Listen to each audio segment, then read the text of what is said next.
Hi there, this is your friend Anna, and the question that I've been getting the most from all of my friends is what are we wearing? This age-old question isn't just about choosing an outfit, it's about choosing how we present ourselves to the world. I created the I Want Her Shoes podcast to dive deep into what it means to dress with intention, whether you're heading to a council meeting or just having a casual day out with your family. Join the conversation as we explore the power of personal style and the decisions that shape our public personas. Put on your favorite pair of shoes and step into my closet.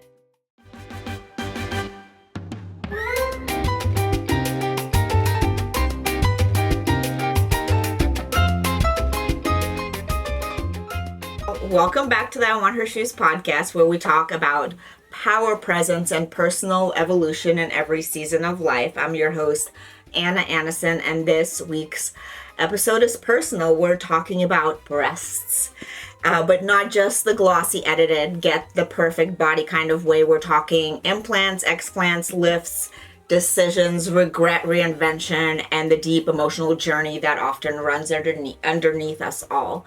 And joining me today is someone I trust deeply, Dr. Silvia Rotemberg, a board-certified cosmetic and reconstructive plastic surgeon based in South Miami. And with a career shaped by innovation, integrity, and intention, Dr. Rotemberg is known for her ability to enhance what's already beautiful with natural, balanced results that feel like you. And she's performed thousands of procedures, from body contouring after massive weight loss to subtle aesthetic enhancements. And her work is guided by one mantra: you should still look like you, just more confident, which I think that's amazing, and I agree. And I actually recently had my own explant and breast lift done with Silvia. I'm going to call you Silvia. Okay. So this conversation is about my own journey too, and the choices, the emotions, the healing, and the very real questions women face around our bodies, aging, and identity in general. Yeah. And this isn't an episode about what you should do. It's about giving yourself permission to choose you. So Silvia, it's so nice to have you here. And first of all, I would love to learn about you. Where are you from? Where did you grow up? Well, thank you for having me. Of I'm course. so excited to be here. And so a little bit about me. I was born and raised in São Paulo, Brazil. Then I wasn't expecting to move to the U.S., but out of chance, I moved to Cleveland, Ohio, where my parents were living. And I redid all my training over there and worked at the Cleveland Clinic for almost 10 years. And then I moved to Miami because I was tired of the cold. I wanted to see the sun for a change. Yes. After more than 20 years in Cleveland, I wanted to see the sun. So I moved to Miami, and it's been a journey. I had to learn to speak Spanish, otherwise you don't survive here. Start again about the procedures that you do. So I do a lot of breast surgeries, breast reductions, breast implant augmentation, breast augmentation using your own fat, breast lifts, all kinds of breast surgeries, and also revision of breast reconstruction. I used to do a lot of breast reconstruction. And then I do, excision of breast tissue for massive weight loss patients, especially male patients. When they have that boobs, we remove the boobs. Arm lifts, thigh lifts, tummy tucks, pubic lift. I do a lot of labiaplasty, vaginal rejuvenation, and upper blepharoplasty, some facelifts, but that's not my main forte. Yeah. Right. Sounds like you like boobs and vaginas. I like boobs and vaginas. Yes, yeah, there you go. So let's start with a big question then. Why do women choose to get breast augmentation or implants? And how have those reasons have evolved over the years that you've been practicing, especially like the last 10 years, I think. I think that in the last 10 years, there has been a change for women that want to have breast augmentation, but they go a more natural route, doing fat transfer. And fat transfer, we liposuction some other body parts and we transfer that fat to your breast. It's a very good procedure. The only problem is that sometimes it's not one surgery that will give you the size that you want. So you can never have that same volume, that same cleavage that you obtain with one surgery with breast implants with a fat transfer. Fat transfer, usually for you to get the same results, you need at least 2, sometimes 3. And you have to be a little bit on the overweight side, because if you don't eat, you're not going to feed that fat, so your boob's not going to get bigger. Okay. So you have to actually... We have to feed it. Yeah. Yeah, that's hard. I don't know. So, I mean, for me, you know, like when I got implants in my 20s, that's when it was like the Pamela Anderson look. Everybody wanted like, you know, really big boobs. And then 20 years later, you know, women are going more of a natural look. Yeah. They still do implants, but smaller Maybe size, not like not the ones large. up to your neck, right. you know. Like, correct. Yes. So... And nowadays, I think that there are also different types of implant profiles. So you can have wide or narrow, high. That's interesting. Yeah, they didn't have anything like that 20 years ago. Right. It was just like they give you saline and silicone option, and that's it. Yeah, right. So and that's we have different profiles. Yes, which is great. And you know, another thing for me, like I didn't want the same look, right? Like when you're in a different part of your life. You know, it's just different when you're 20s versus 40s. Like, right, you know, you're looking for a different aesthetic. I feel like as we get older, if you have large boobs, I don't know, you feel older. And right? I think it ages you. And you look, you look older. Fat. Yes, you look fat. I mean, I literally, I feel like, I mean, everybody now tells me that they think I lost a lot of weight, but I just lost my boobs. Yeah. 2 sizes, you know. So yeah, I went from, I had like literally like I had the 34D, and now I have like, I don't, like maybe a B right now. Yeah. Oh, yeah. Maybe a little bit more than that. Yeah, I mean, I think it'll probably be like a small C, which is, it's not bad. I think that's a good size, you know. And your approach is really about natural looking transformation. Can you talk about your philosophy and how you guide women through the decision-making process? Because I feel like if you go to a man, it's like a different decision-making process. Yeah, I think that, you know, I feel like we women, we're intelligent. We can make our own decisions if we have all the information available to us. And I think it's not every procedure is for everyone. You know, what may work for you may not work for another person. Right. So I just I give you all the options, and I explain all the risks and benefits, and I help you choose the best for you. Because, you know, sometimes some women, they want the implants, but, or they want to replace, they want the explant. Mm-hmm. But the problem is they cannot see themselves without the boobs. You know, and you can see that they're going to be massively depressed afterwards. Oh my gosh, because I have had patients crying for months. Oh my gosh. After the explant. And you know, you have to balance, you have to really make sure that that's the right decision for you. It's not what society is doing that you're gonna do. Yeah. And not what all your friends are doing. So I think that, you know, I tell everyone, go to your little closet, talk to yourself, you know, ask for some sort of illumination, and make the right decision.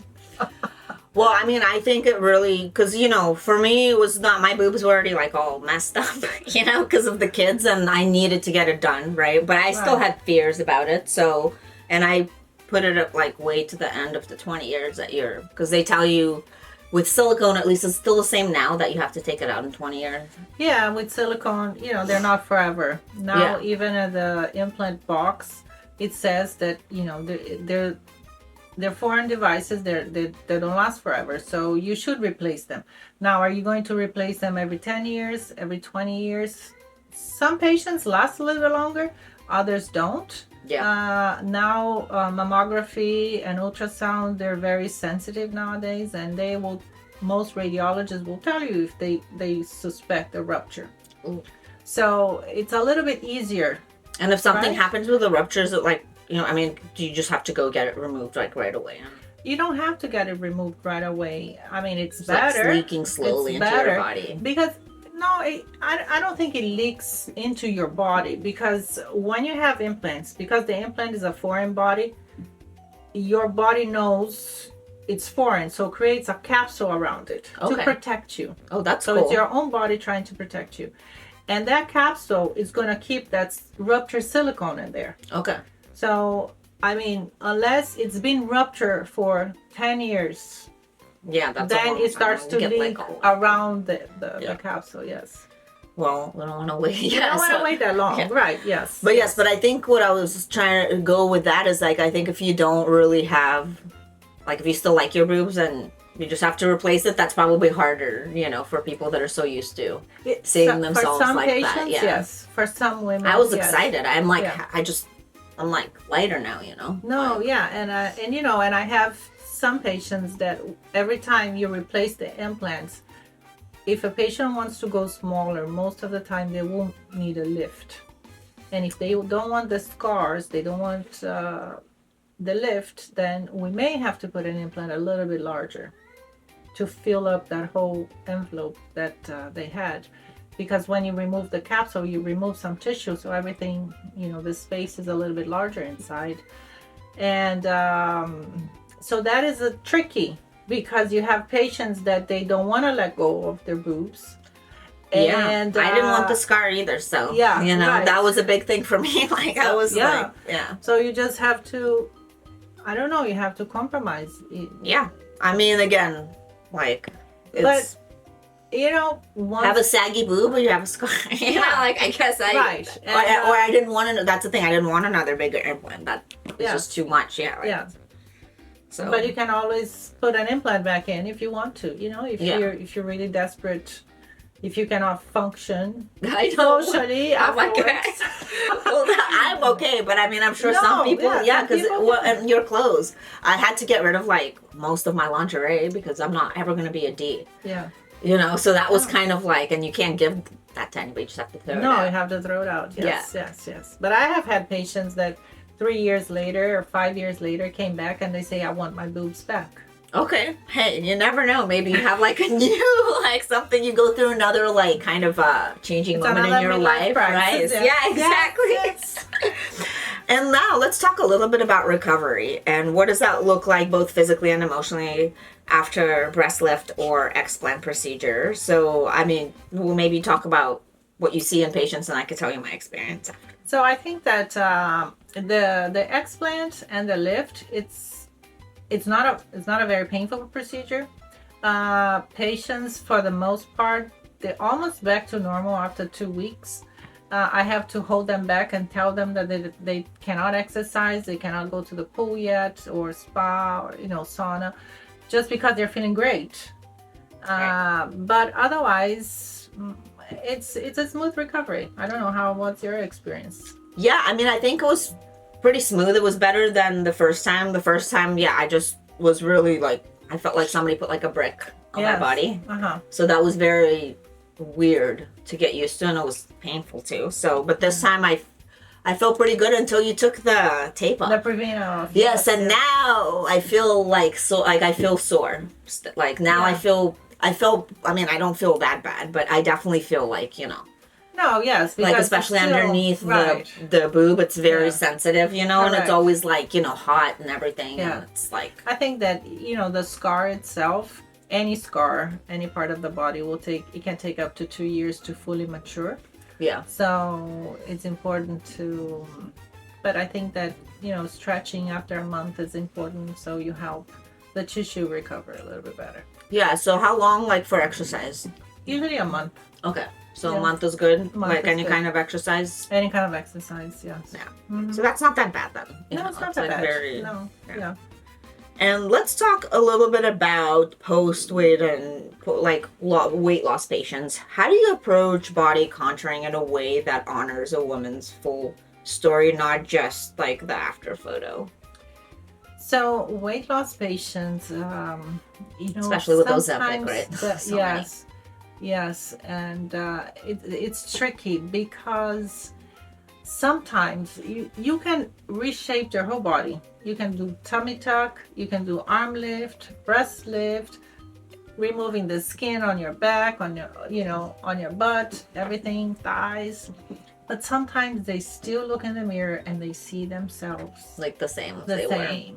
Yeah, that's hard. So it's very hard. I mean, some women, they're great. But sometimes younger patients, it's hard for you to make them, see that they shine inside of them. Yeah. So yeah, but it's but I think that with massive weight loss is a little bit more tricky because some of them is just skin.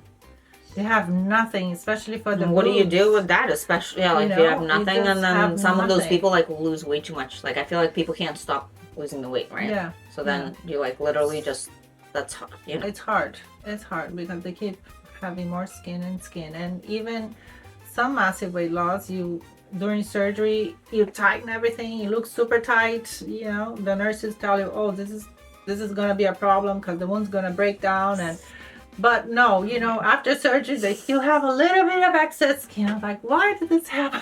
Oh my god. I think it's the skin. Even with swelling after surgery, it lost its ability to contract. Yeah.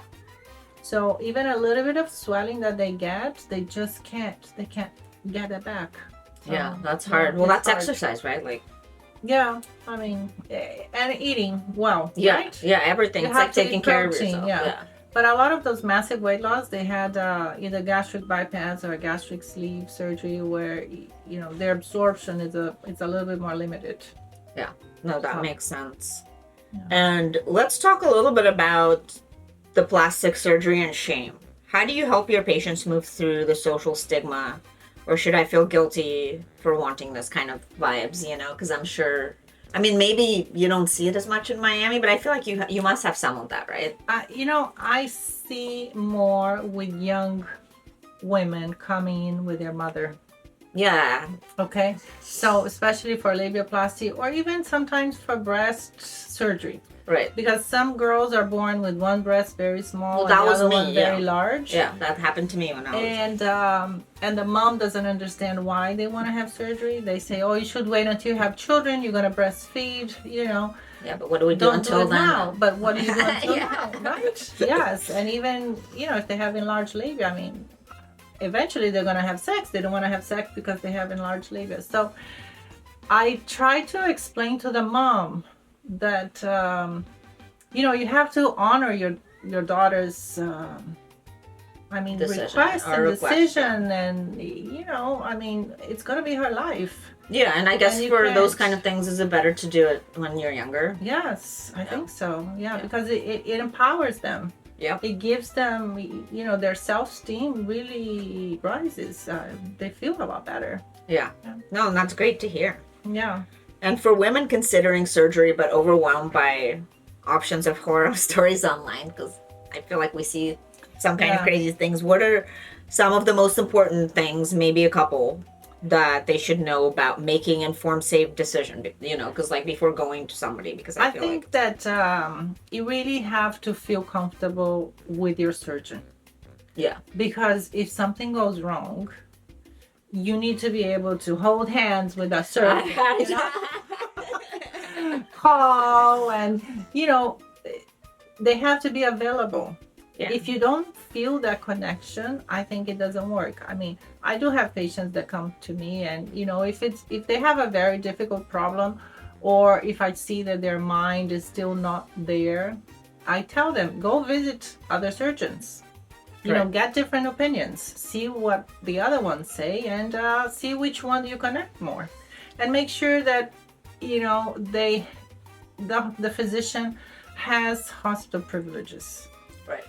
Because it's easy for them to have their own surgery center, but if they don't have hospital privileges, they will not be able to take care of you if something happens. Yeah, you hear that, ladies? Yeah, the first time, I went to Stanford or something. Yeah, so definitely, we were at Baptist Health. So so I think that is very important. Yes. What if there is an emergency?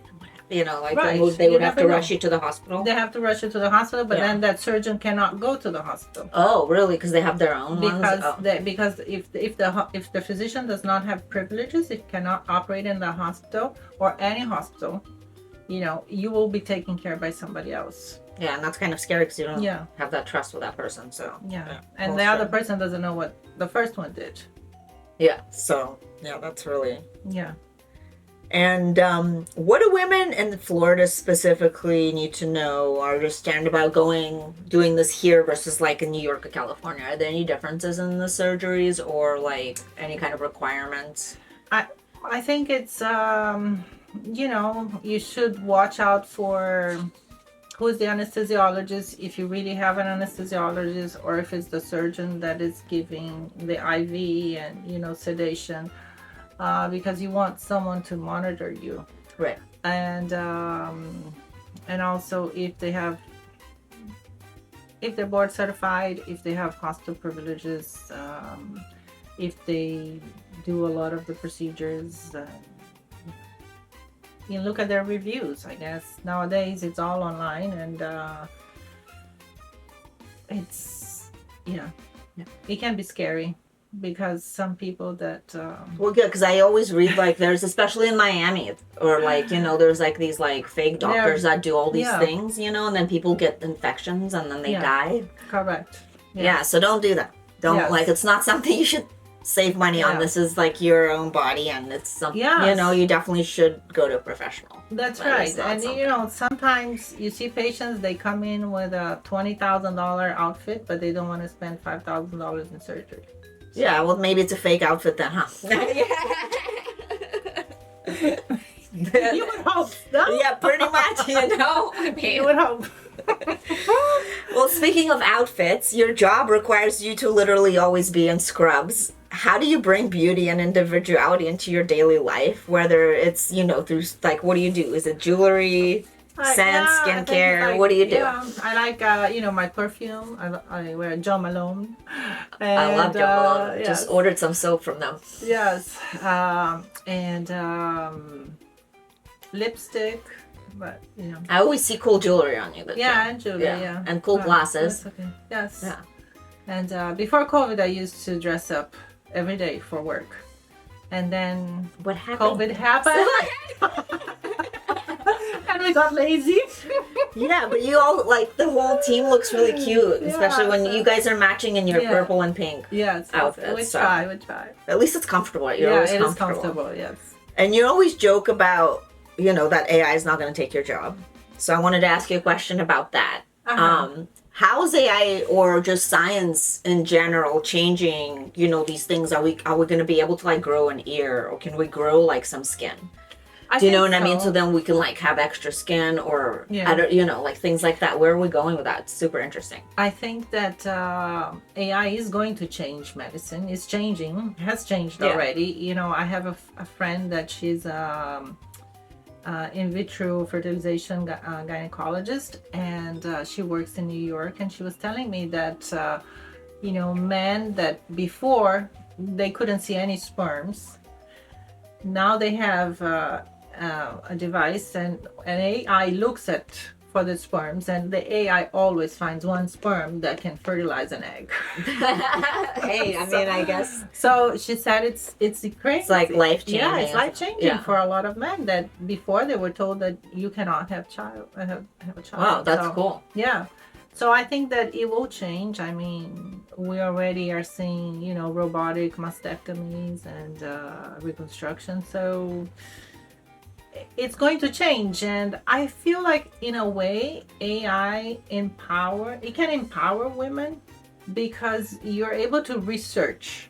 Exactly, yeah. And maybe even see yourself like what you look like with little boobs. Yeah, I mean, yes, with little boobs, or at least you have a vast option. Yeah. Right? Exactly. Yeah. No, I think that's good. But do you think there's going to be like robots doing the surgery someday? I hope not. Because that's so, like little tiny, Yeah, I mean, for some. For maybe like the artery or something, yes. That's... But I don't think that for basic plastic surgery, I think it's going to be a little bit harder. Because to trust like a... I remember, I think it was 5-6 years ago, I went to a meeting and they had a robot for hair transplant. But the robot will take almost 10 hours. Oh, wow. So how do you lay there for 10 hours to do that? Oh, my God. People would die there. So, like, you can't be out that long, right? For 10 hours, I mean. You can, but, so I guess you have to juggle. Yeah. I don't see robots doing breast augmentation, but maybe, who knows? That would be I'm a robot waiting, trained I'm by waiting you for to my do that. butler. I'm waiting for my butler robot to be home. I know they have those little things now, but you have to probably, get a third version of them or something because they're not that great, the first version. But let's talk a little about, maybe do you have any kind of a story or patient story that reminds you why this work is so powerful that you could share?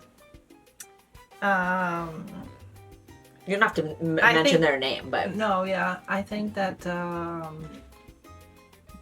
when I did breast reconstruction, that was very empowering. And even now, I think that young women doing labiaplasty procedures, it's also empowering. They feel so much better afterwards, and they're so happy, excited that they can wear leggings and they don't feel the camel toe, or they don't see that. So that is great. And breast, girls that have one breast bigger than the other, and a lot of times if they're a little overweight, we just do fat transfer, so they get a liposuction and they didn't have that option when I was that was my thing. They didn't offer that. So it's but for the most part, most of them are very, very grateful, and that's why I love my job. Yeah. And that's great. No, because I was just gonna ask you, how did you end up with specifically the plastic surgery part?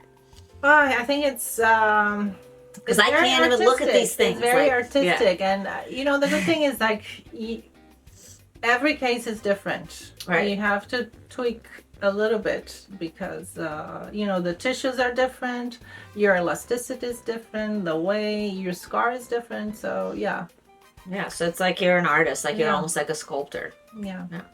I think that's beautiful. And what would you say to a woman who's afraid of going under the knife but feels disconnected from the body or confidence? I think that she has to work on her confidence first, Yeah.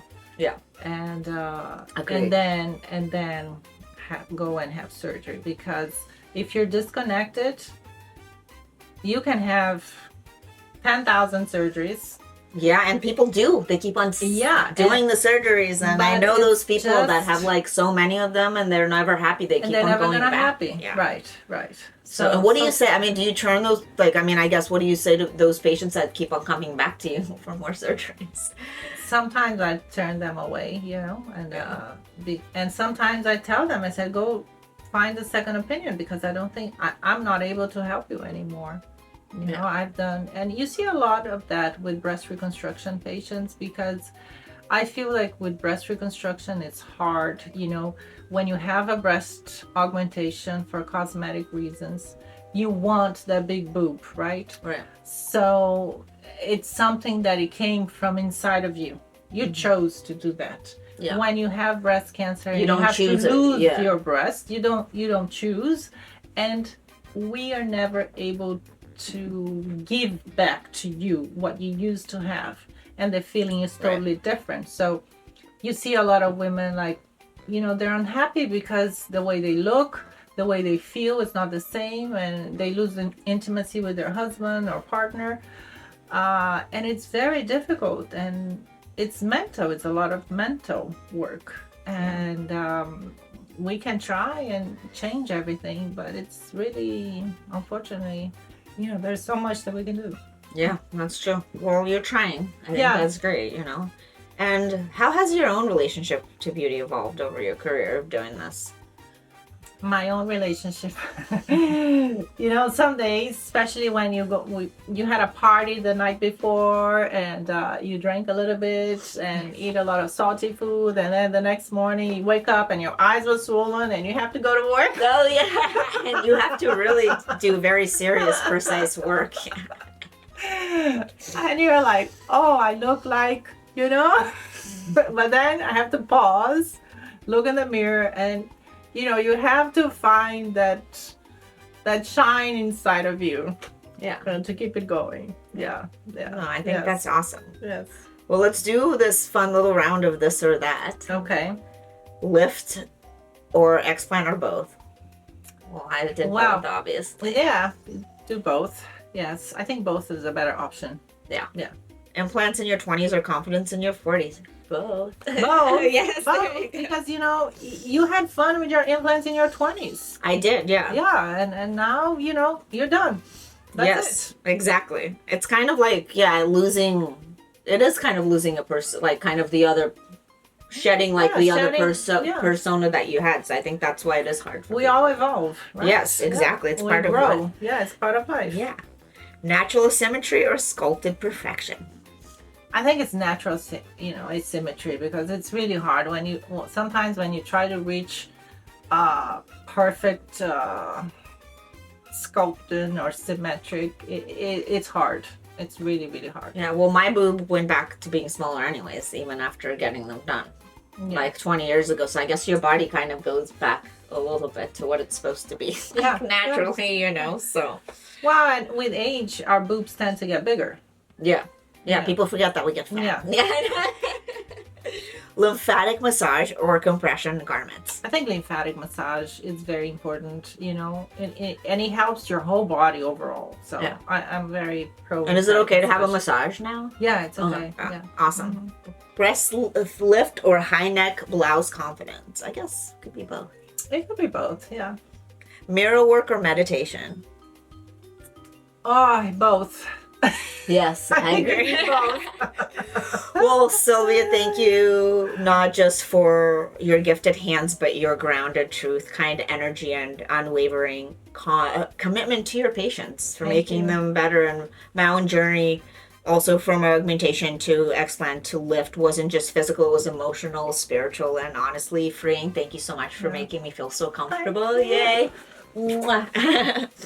And to every woman listening, there is no right way to feel about your body, but there is a right way to choose what feels right for you, whether you're had to do work or thinking about doing something, or you're just working on loving the way you are. This is the conversation for you, and as you said, it's personal. It's personal. So have it with yourself first before making any big decisions, and send this episode to any of your friends that are thinking about going under the knife, or who have lost weight or have any questions about these kind of topics. And you don't have to explain yourself, you don't have to justify your choices, and you don't have to shrink, apologize, or age quietly. You could stay ageless, ladies. And you can want more, you can want less. You can love yourself radically before, during, and after. And may this episode remind you that beauty is personal, power is intentional, and your body is your home, not your billboard. With pearls. It's really cool. It's very cool. All right, Very let me take a...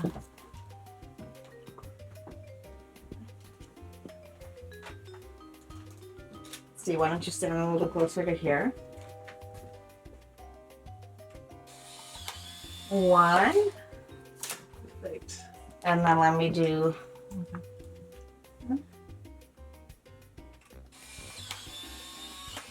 Once for you, once for us. Thank you.